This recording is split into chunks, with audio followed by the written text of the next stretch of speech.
off the bench. Yeah, I know we're going a little bareback today with this edition. Having a situation going on with my tablet, so but we here anyway. The one thing that we always gonna make sure that we do on this channel is give you information, even if it means I gotta go bare bone with the production. It's all good. I ain't tripping. We here though. So at the end of the day, before we go any further, please make sure you hit that like, share, leave a comment, and subscribe on the channel. So before we go into anything further, let me go ahead and make sure that I got all my stuff set up here for you guys to go and talk about it. Sorry, give me some grace a little bit right now. So yeah, let's go into it today with what's going on. First things first, we got to go ahead and point out the fact that we are on a skid right now. We got our new opponent coming up. It is currently the Seattle Seahawks, who are currently 5-2, coming off a bye week. They're getting a lot of players back. That's from injury, so they have the best. They had starting to get their pieces together. So let's give them. I don't want to give them.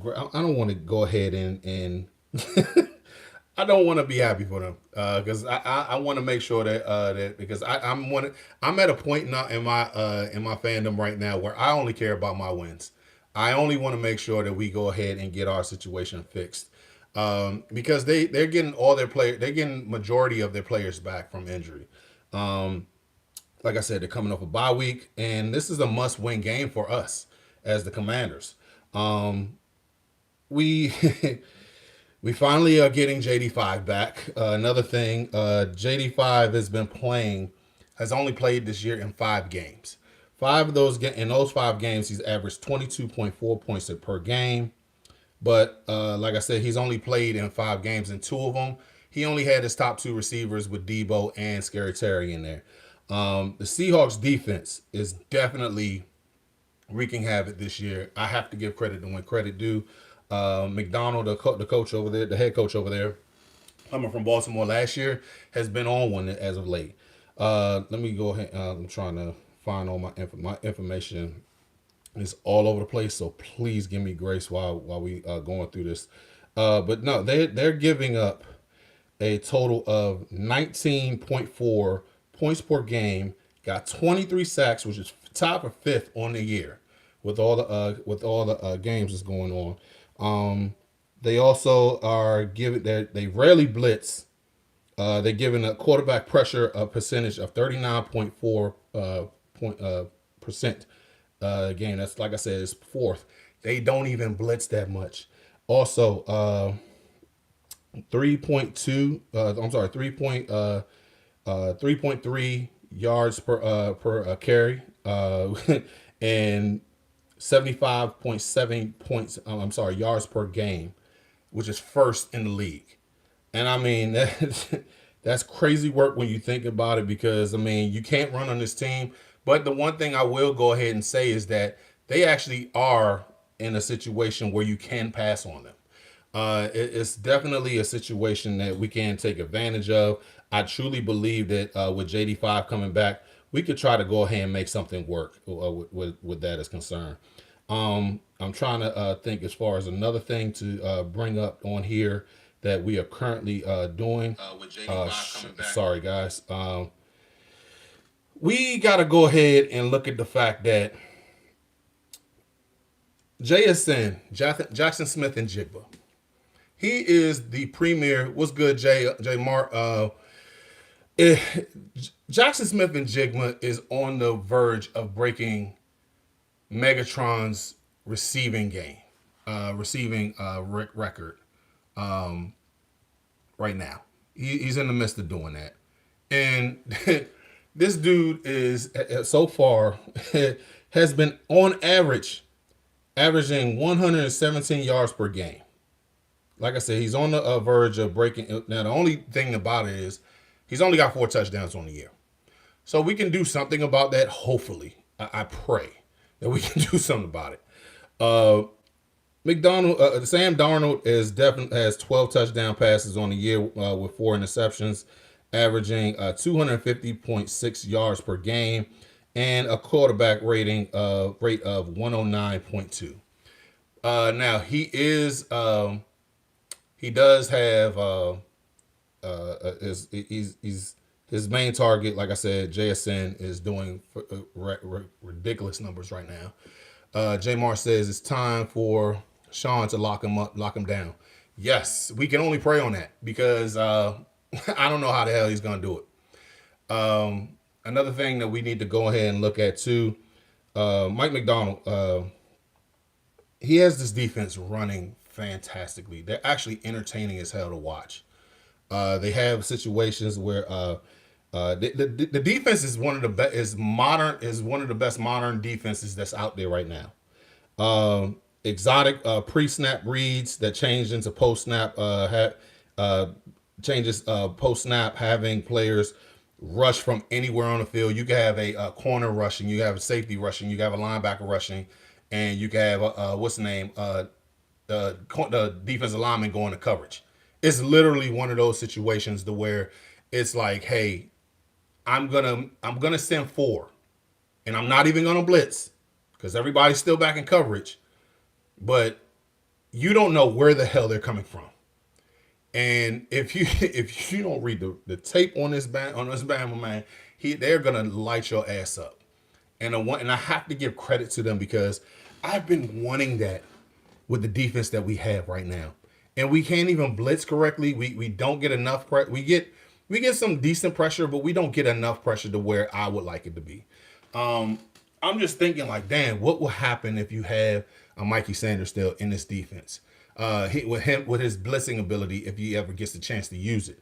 Another thing, it's just that I really feel like this can be a winnable game if you get your shit together. But at the same time, we need to see what the defense can actually do against this offense. We also need to see what if this offense could actually run the ball effectively. I mean, you can go ahead and pass the ball, but we don't need you to get cute. What's the name? Cliff Kingsbury. We need you to actually go ahead and set up the run. Try to get it effectively. I understand that it's a tall task asking for it because you actually have a great run defense that you're going up against. But at the same time, you need to be able to try to go ahead and do it. One good thing that you have as far as with your offensive line, you have Laramie Tunsil coming back in today.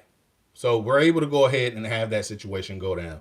Another thing, let's get into the keys to victory. So here's a few things that I have in mind. And be sure to go ahead and tell me in the comment section what you actually think would be a good job as far as a good key to victory for today. For starters, I say we need to apply pressure early and often. Now, it's no denying what Sam Darnold has been doing the last year and a half. We have to give this guy credit. He's been in, before he got to Minnesota last year, he was in a shit situation.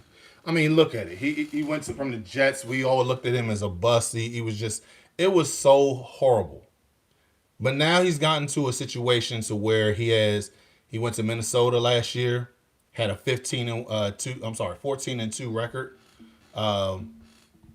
Really productive year. And I mean, Pro Bowl caliber, all pro caliber season, to the point to where he was like, is this even real? Then he went to Seattle. We still questioned it. But we got to give credit to when credit's due, because the dude actually has been balling this year. He's got the team. Now, don't get me wrong. This is Jackson Smith and Jigba's team. Sam Darnold is just running the ship right this second. And that defense is actually being very productive and very efficient, and they're modern. But we're going to get to that in a second. But I have to go ahead and say, as far as but the one thing about it, and the same thing applies to all quarterbacks, you apply pressure early and often, you're going to be able to stop all of that shit. So with the minimal talent that we have on here, seeing that 3 of our top pass rushers are on IR this year, we need you to go ahead and do something with that. Another thing, time of possession. You get Jackson Smith and Jigba off the field, if you hold on to the actual ball. It's just just something to think about.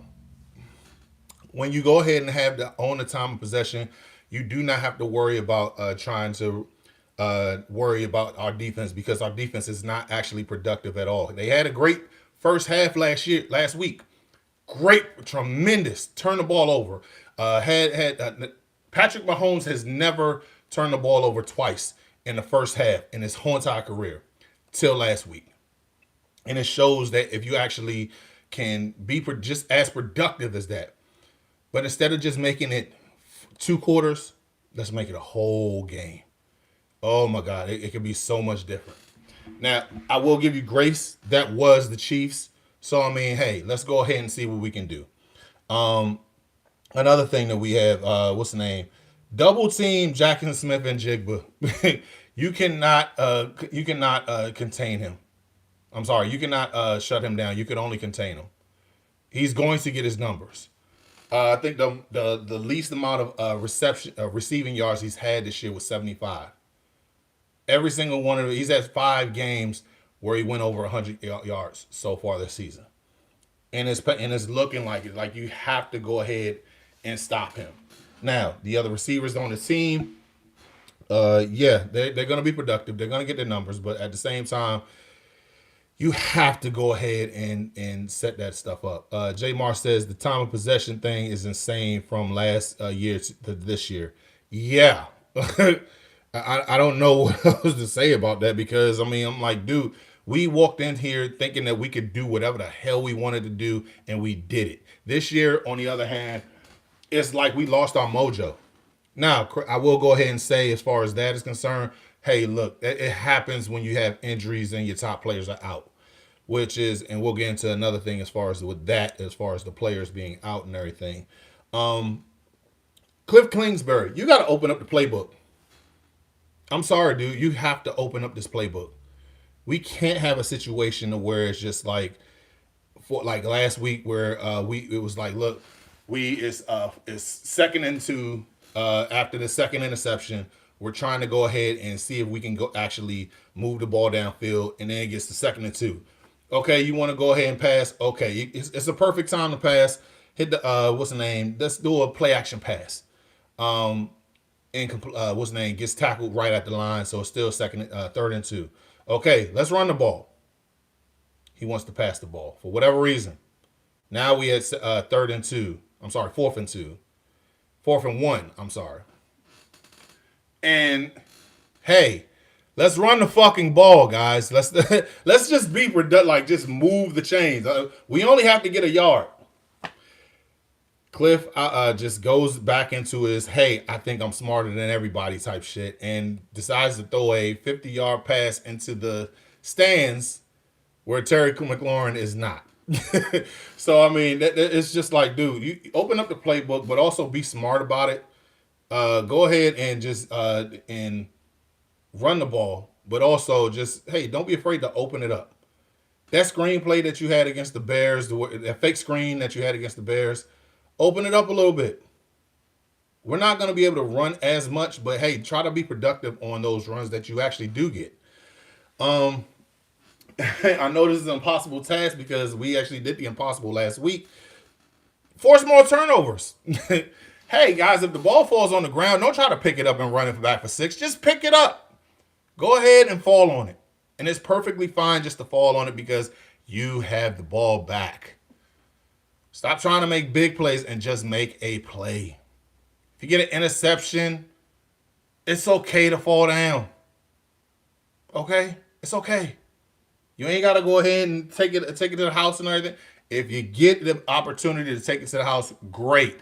But hey, at this point, we're only asking, can you just fall on the football if it fumbles? If you make a play as far as like I have to give Lattimore credit last week. He intercepted a back shoulder interception, which is tremendously hard to pull off. And I got to give him credit. So I'm not going to go ahead. And Bobby Wagner as well, because even though it was a tip drill, hey, look, tip drills work. Half of the Half the culture's alive because of tip drills. If you ask what I mean, if you know what I mean. So, but let's get into the key X factors today. My key X factor for today is Deron Payne. Uh, the weakest part of the Seahawks right now is their interior offensive line. And I mean, if you, there's literally footage out there that will expose Anthony Bradford about how bad he is as a offensive guard. I mean, it's borderline. As a former offensive lineman, it's embarrassing. But just watching for content purposes only, it's hilarious. I mean, this dude is the absolute worst. I mean, between tackling his own guy to go ahead and stop the run, getting letting open blitzers go ahead, and instead of him taking it inside, he goes to the outside where running back just boom as soon as he goes through the line. I mean, it's hilarious, hilariously infuriating. I know that's a oxymoron.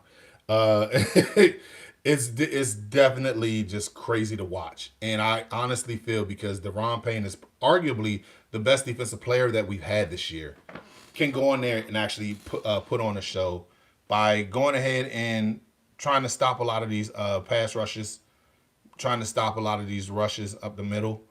Um, I understand that the Seahawks can be running a lot of outside runs, but any situation that you can get, if you can try to blitz up the line, up the middle, this will be the perfect game to do it because Anthony Bradford is ass, boo boo, doodle juice. I mean, add your own add your own adverb there. He is the worst offensive lineman, period, that I've probably ever seen. And I'm not even trying to be funny. He is probably the worst offensive lineman that I've ever seen. I'm not being hyperbolic. I'm not trying to be funny. I'm not trying to go ahead and just put out some content or whatever. He is literally the worst offensive lineman I've ever seen. And with Deron Payne right over top of him, I'd go ahead and make sure that he gives him one of the worst days ever. That I mean, we could possibly win in the trenches today. Another player to watch. Jaden Daniels coming off his hamstring injury. He needs to put on the Superman cape. Let's just call a spade a spade. JD5 is gonna have to go on his bag today and show us why he was the offensive rookie of the year last year. Show us why he's capable of being one of the top 5 quarterbacks in the league. Show us why he is that nigga. Show us why he is that damn good. Show us why we picked him the number 2 pick. And show us why he is the future, the franchise, either everything for this team.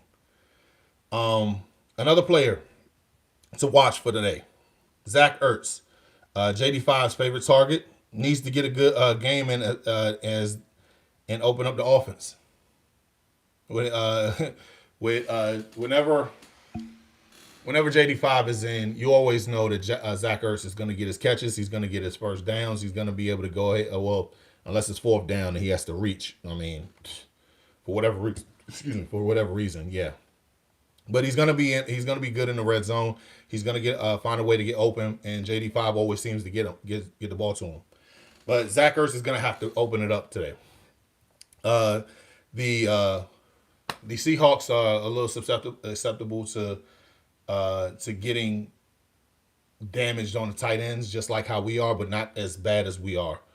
Deebo Samuels is another guy. Dude, you got to... Here's the thing. We don't have Scary Terry in the night, so you're going to have to go ahead and find a way to show that you can do better than what you did last week. Last week was horrible. You laid an egg last week. If there's still a fact that you're injured or whatever, you just don't need to play. But apparently he said that he is not a factor. So I mean, hey, if he can go ahead and get it done, then hey, by all means, it's oh shit. Hold on a second. I'm seeing an alert going through. Caleb Williams winning touchdown. Unreal 47-42 Bears win after Bears fourth quarter comeback. Jesus Christ. That's wow. That's crazy. Um, but no, you need to go ahead and and show us exactly why you are that you're that good. Um, that's pretty much as far as with the game, as far as the players to watch. The injury front, obviously, Terry is not going to be in tonight. I'm trying to pull up the injury report right this second because they did say that apparently Terry might be out for 2 weeks. I'm not gonna hold my breath at this point. I'm just like, hey, whatever, whenever we can get him back, cool. But right this second, he's not gonna be here. Another person who was actually out, uh, Colson Yankoff is out this week. John Bates is listed as questionable. Jazon Newton listed as questionable. Laramie Tunzel, he will be playing. People who have come back, who have had full practice and will be available this week. Matt Gay, Jaden Daniels, Javon Kinlaw, and Bobby Wagner. Now, here are some players who's going to be out for the Seattle Seahawks. Christian Haynes out. Julian Love out. Eric Solbert out. And Drake Young out. Now, Cooper Kupp and Jaron Reed are listed as questionable. I don't know if Cooper Kupp is going to be playing. I'm not sure because Wednesday he was at full practice, Thursday limited, and he did not practice on Friday. So he's listed as questionable. That could be something that could work in our favor. And the rest of them look like they're going to be playing full because they have full practices on the rest of them. Me personally, this is a must-win game for us to win tonight. We have to stop bullshitting. We have to get on the road. We have to be able to run the ball. We have to make catch our passes. We have to make sure that we can protect. We have to make sure that we can defend, play special teams great. We just have to do better, guys.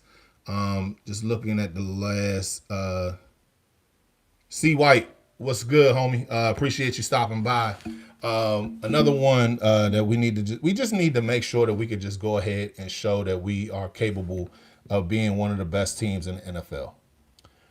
And it's kind of hard to do that when you've been ass over the last couple of weeks.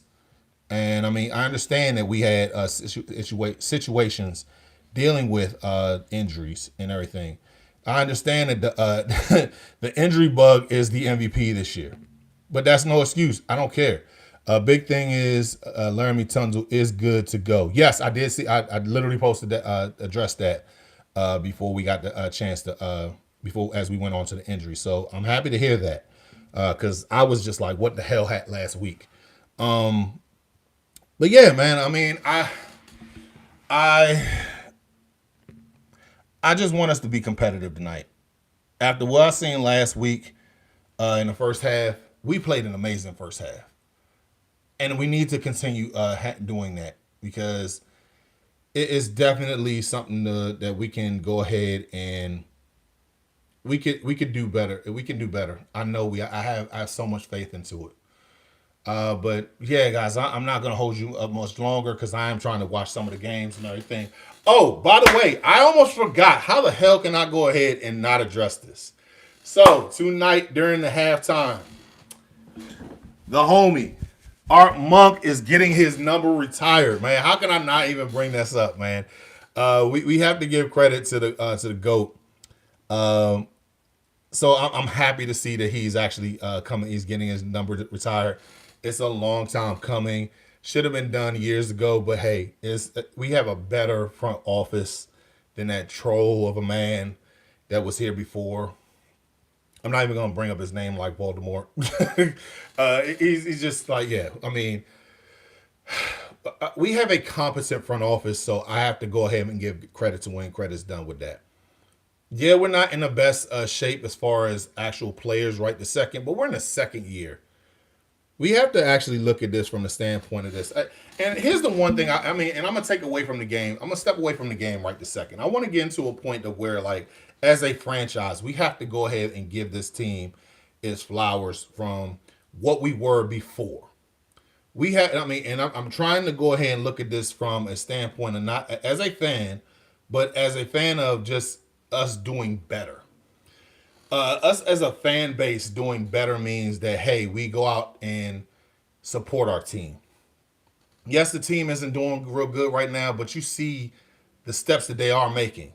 Last year we had cornerback issues, and yeah, Marshawn Lattimore wasn't the best at the situation, but hey, the one thing that they actually were willing to do is willing to trade to improve Marshawn Lattimore. Now, we also came away and said, hey, we want to improve our receiving situation. You got Debo Samuels. When Debo Samuels is healthy, they're actually playing very well. When you needed linemen, so you went ahead and drafted one in Josh Connolly Jr. You put him at the right side, but also you got a premier left tackle in Laramie Tunzel. We've actually done the things as far as trying to make sure that we can actually get better. We had situations to where, like, hey, we can question some of the things that Adam Peters is doing, but at the same time, we have to go ahead and give him a little bit of grace because he is trying to make it. It's not just like, hey, we're going to sign this astronomical contract to this one guy that's had an amazing career, but now he's washed up right now. No, we're not going to do that. We're gonna spend the money correctly. Yeah, we got we want. I want to address the defensive line, defensive edge. I want to address running backs. I want to address receivers. But I had to trade some of these pieces away so we can try to get other things. So I will go ahead and say this: you have to go ahead and give this guy grace because he's done over the last 2 years. He's done very well considering the situation. Had we not had all these injuries, we'd probably be in a better situation. And you have to go ahead and think about that from the mainstay. We just have to give him grace. So, with that being said, guys, let's enjoy this retirement, this number retirement. Let's think about the good old days a little bit and think about the future at the same time. Let's try to enjoy this. Let's try to fight like we did last week in the first half. Because that was a Super Bowl caliber defense, if you ask me, the way that they actually performed. So, yeah. Before I go out, guys, be sure to like, share, comment, subscribe to the channel. Like I say every single episode, help me grow so we can do more. I have to go ahead and say this too. I'm about to, on my alternate account, I'm about to go ahead and put this down in the group, in the comment section. Hopefully, I thought that this was a way to go ahead and do it, but we have on this one. I'm gonna try to do it on my account.